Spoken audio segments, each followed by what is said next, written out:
Because apparently he's talking for 12 minutes. That's what it was this morning. I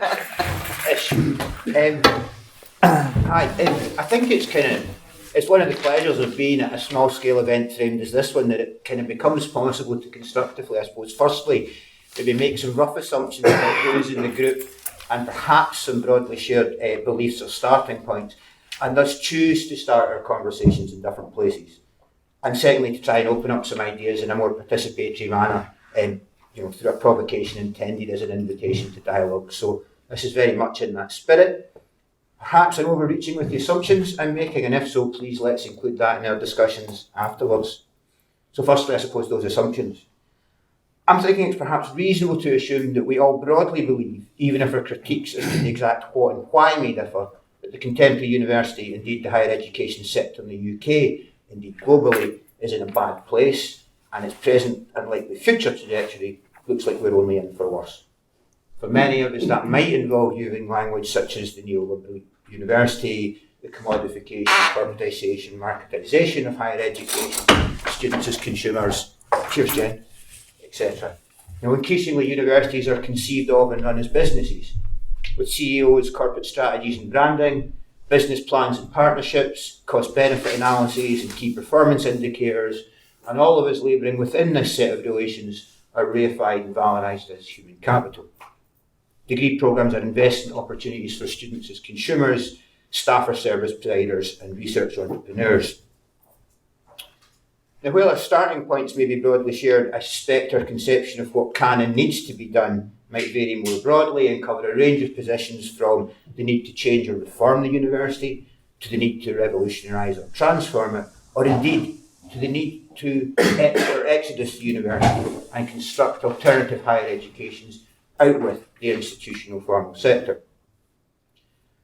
So I hope and think that while clearly reflecting my own personal beliefs and critiques, what I'm saying today broadly represents something that could be conceived of as a necessary starting point, no matter what form we believe our resistances and alternatives to what we are presently facing should be, and whatever different and alternative conceptions, terminologies or theories that one might wish to utilise and draw on. So secondly, the provocation. I'm just going to paraphrase what I wrote in my proposal, and then I'll kind of unpack it a bit. In context of an intensifying neoliberalisation of the higher education sector, I'm proposing accepting Paulo Freire's exhortation to begin with where we're at, that it's incumbent on us to develop critical understandings of our lived context in the contemporary conjuncture of integrated crises, and particularly that of where we sit, that of higher education. That we should, individually and collectively, be engaging in iterative dialogical processes of being and becoming critically academically literate, so as to enable readings of the academy, its practices and attendant relations. I'm happy, if it's of interest, to go into more detail later as why this particular choice of terminology, the theories and practices it draws on and is intended to contribute to. Just briefly, I'm basically taking the progressive working model from within the field that I did do maybe work in, of learning development, of academic literacies, which was conceived of as a direct response to the mainstream deficit model of skills, attributes, employability, etc., that we're all no doubt way too familiar with. And I'm utilising critical literacies work coming out of popular education and the theory and the praxis of critical pedagogy to attempt to provide a broader reach that has relevance across all disciplines and departments, indeed all aspects of engagement in and with higher education, and as of relevance to all students, staff and others engaging with the university, as well as, I suppose, trying to be more critical, a more explicit political framing and orientation. This very much picks up on what both Gina and Richard, amongst others, were talking about earlier. I think it's very well worth emphasising. We are not merely victims of neoliberalism. We are all, to varying degrees and in a myriad of ways, complicit, if not cooperative or promotional, with regard to what Richard has eloquently described as the neoliberal restructuring of universities as competing capitals, through which, as Stephen Ball and others have illustrated, universities both nationally and globally are actually increasingly integral nodes in neoliberalism's evolving state-corporate nexus. Again, I think it's well worth emphasising this point. Universities are not merely being neoliberalised. They're increasingly responsible for neoliberalising themselves, those working within them and engaging with them, as well as wider society.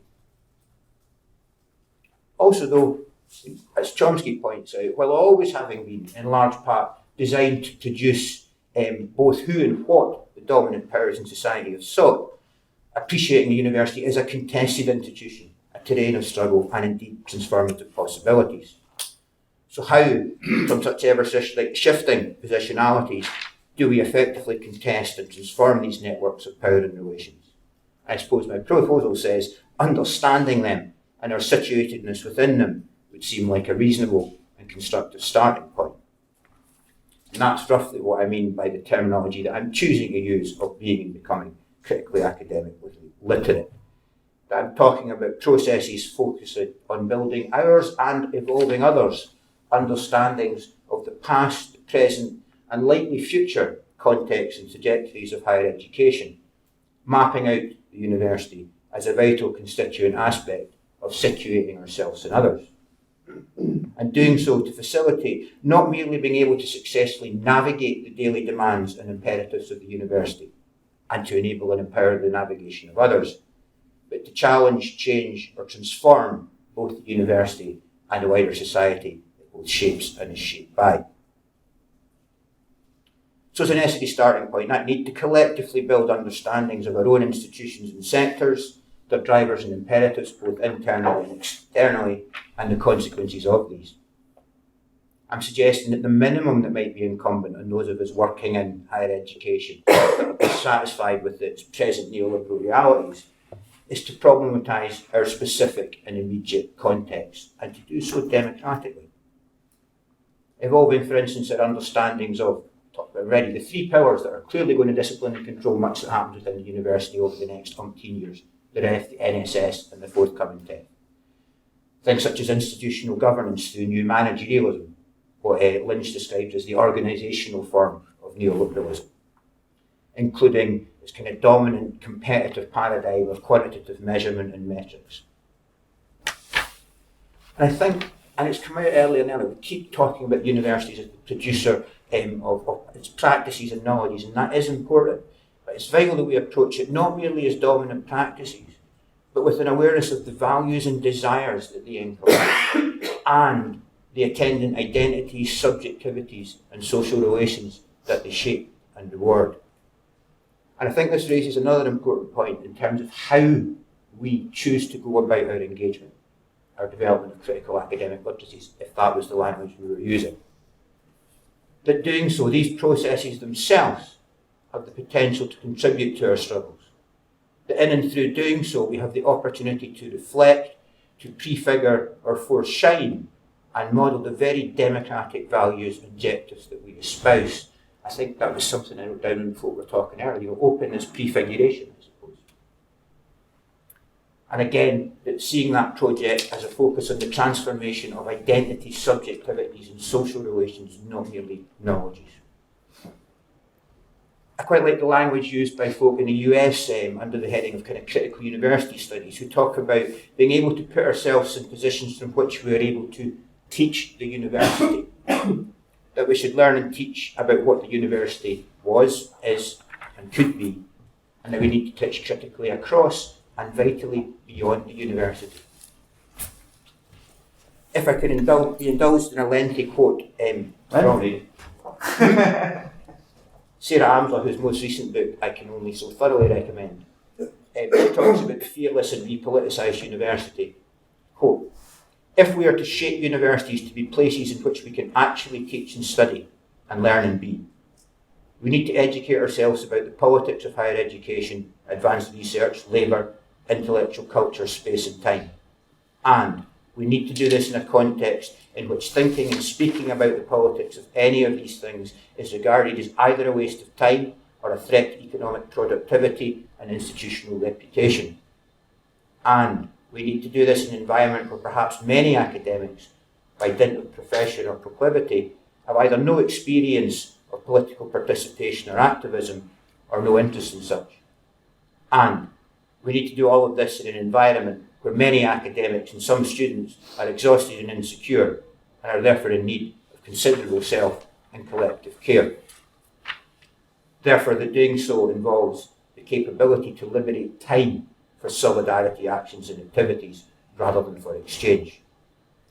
And I think, again, one of the important aspects coming out of what Sarah's foregrounding is that need to connect struggles inside and beyond the university, to connect struggles within and over the university to participatory, democratic, autonomous social movements. I think in the language that was being used earlier, we need to problematise what is wrong with institutions and the institutional per se. We need to move beyond institutions towards interactive and autonomous decisions and action. So in what ways does what I'm suggesting concern the open in the educational context that's central to this symposium? I think the kind of processes I'm talking about, themselves open in the sense of collective dialogical exploration and prefigurative, speak to a potential to open up the university, both in terms of demystifying its structures and practices, subjectivities and relations, and in terms of opening both its literal and metaphorical gates in both directions. Its people, spaces and resources to the communities and wider public that at least should be serving. Again, that connecting of social struggles within and over the university with those out with the university. How many for time? 1 minute over. Okay, give me one more minute. That's about it. So picking up on those two issues, with regard to that, the demystification, I think of particular relevance is the opening up of what Margolis and others have described as the hidden curriculum. So opening up the curriculum as the making explicit and opening to challenge that which is so often insidiously implicit in the hidden curriculum.